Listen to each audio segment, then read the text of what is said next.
જો આર્યન ભગત અને અમારા કિરણબેન તોલું મોલું બે આવી રહ્યા છે, તો એને પૂછવાની કોશિશ કરીએ કે ભાઈ તમને આમાં કેમ મજા આવે છે કે નહીં. હું કિરણબેન આમાં મજા આવે છે તમને? હે હે આર્યન ભગત? હા શું સુરત? કેમ અહીંયા નો મજા આવે? ભણવાનું સારું એમ? એ તારે ભણવું નથી તે આવું કરવું પડે. હાકો હાકો હજી જોયું આર્યન ભગત ને મારી કિરણબેન બે ખેતી કામમાં ચડી ગયા છે, કેમ કે આજે રવિવારની રજા છે ને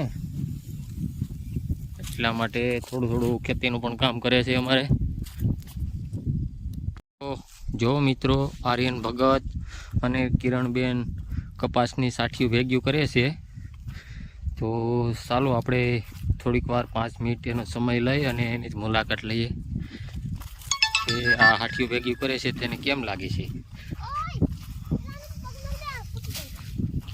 કિરણ કઈ કામ નથી કરવું બે? પપ્પા આમાં કઈ ભેગું થાય એવું નથી લાગતું. કિરણ ભેગું ન થાય તો ક્યાં ભેગા લઈ જાય?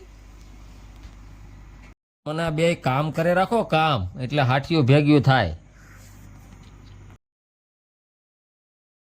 હા આ જો આર્યન ભગત ઢાળીને લઈ જાય છે સાઠીયું, ઘસડતા ઘસડતા આમ ખેતરની બહાર પહોંચાડે છે. આ અમારે કિરણબેન જો હાઠીયું ઢસડતા ઢસડતા લઈ જાય છે, આમ બારોબાર પોગાડે છે. તો તે થાકી ગયા એવું લાગે છે એટલે કોઈ જવાબ નથી આપતા.